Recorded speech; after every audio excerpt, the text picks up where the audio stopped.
안녕하세요. 네, 황운하TV 시청자 여러분, 일주일 동안 안녕하셨어요. 네, 황운하 의원입니다. 지난주에 제가 첫 라이브 방송을 해봤는데요. 여러 가지 어색한 점이 많았을 텐데 뜨거운 관심을 보여주셔서 무려 조회수가 3,300회를 기록했다고 합니다. 먼저 감사드립니다. 앞으로도 더욱 유익한 내용으로 자주 찾아뵙도록 하겠습니다.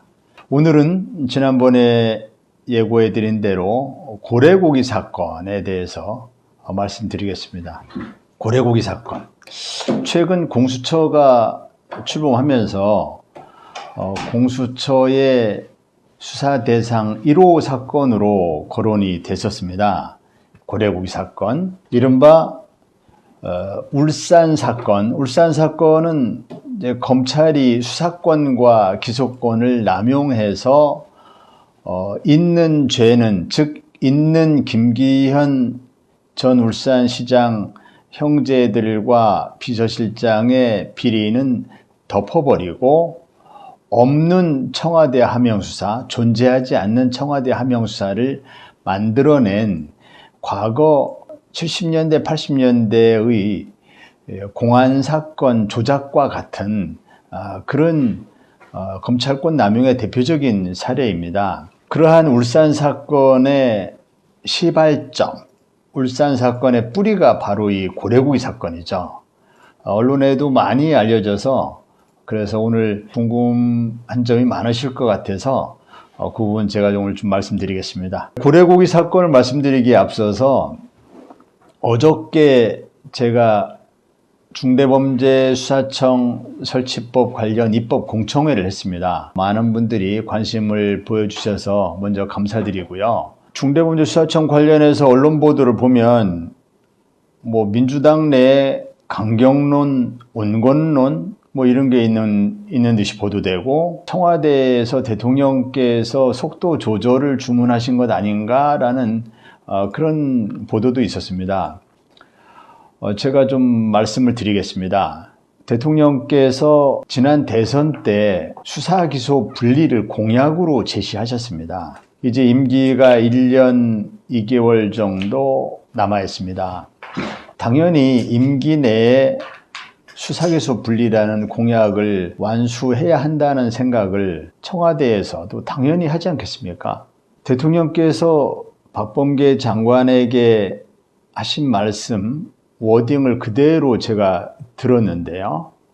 그것은 수사권 개혁을 안착되도록 해달라. 또 하나는 반부패 수사 역량이 후퇴되지 않도록 해달라. 이 말씀이었더라고요. 이 말씀 어디에도 수사기소 분리를 속도를 조절해달라. 이런 말씀은 없었거든요. 즉 속도 조절이라는 것은 언론이 만들어낸 말이죠. 본래 갈등을 만들길 좋아하는 언론의 속성상 청와대와 당 간에 뭔가 이견이 있는 듯한 그런 것을 만들어내기 위한 보도일 수도 있고요. 수사기소 분리를 반대하는 주로 검찰이겠죠. 또는 이제 우리 사회의 기득권 계층이겠죠. 또는 문재인 정부의 검찰개혁 정책이 어떻게 하든지 실패하기를 바라는 보수 언론들이겠죠. 또 야당이겠죠.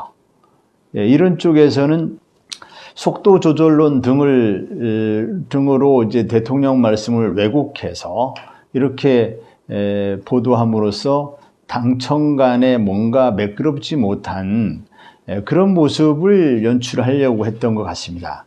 그러나 말씀드린 것처럼 대통령께서 이미 수사기소 분리를 대선 공약으로 제시한 바 있고, 그리고 박범계 장관을 통해서 말씀하신 내용도 수사기소 분리 추진과 병행해서 할 수 있는 내용들이지 전혀 속도 조절론과 연결될 수 있는 말씀이 아니었거든요. 수사권 개혁을 안착시키면서 수사기소 분리를 추진할 수 있는 것이죠. 왜냐하면 수사권 개혁이라는 것은 검찰과 경찰의 여러 가지 이제 관계가 과거 상명하복 관계에서 수평적 대등 협력 관계로 바뀌는 그런 과정에서 새로운 안착돼야 할 제도들이 많거든요.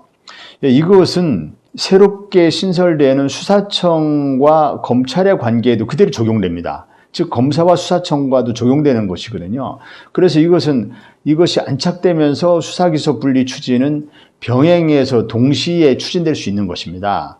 또 반부패 수사 역량이 후퇴되어서는 안 된다라는 것은 수사기소 분리를 추진하면서 반부패 수사 역량이 후퇴되어서는 안 되는 점을 항상 염두에 두면서 그렇게 하면 좋겠다라는 취지로 이해할 수 있거든요. 이것은 현재 당내의 검찰개혁특위에서 추진하는 내용과 다른 내용이 없습니다. 그래서 이것을 속도 조절론으로 해석하는 것은 무리한 해석이고 근거 없는 해석이고 뭔가 의도적으로 수사기소 분리 추진을 방해하려는 불순한 의도가 숨겨진 그런 보도라고 봅니다. 이에 대해서 걱정하실 일은 아니라고 보고요.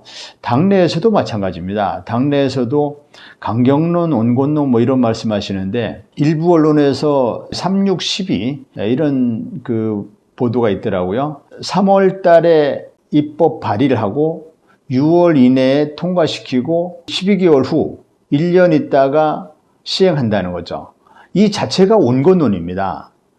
근데 검찰개혁 특위 내에서 애초에는 2월달, 3월달에 빨리 통과시켜야 한다는 의견이 있었지만 이와 같이 3, 6, 12로 좀 다수 의견이 정리됐거든요. 이 자체가 온건론입니다.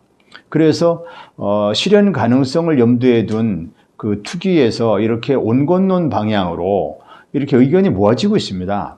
그래서 강경론, 온건론으로 당내에서 역시 이견이 발생하고 있는 것은 아니다 말씀을 드리고요. 그래서 이 부분에 대해서 불안해하시는 시청자 여러분, 불안해하실 필요 없다고 생각합니다.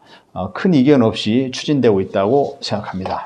이 부분 여기까지만 말씀드리고요. 이제 고래고기 사건에 대해서 말씀드리겠습니다. 드릴 말씀 많지만 오늘 제가 좀 짧게 말씀을 드리기 위해서 만약에 말씀드리다가 충분치 못하면 다음에 한 번 더 말씀드릴 수도 있을 것 같습니다. 어쨌든 오늘은 지금부터 한 10분 정도만 더 말씀드리고 질문 또는 궁금하신 점 있으면 답변 드리는 그런 시간을 갖도록 하겠습니다.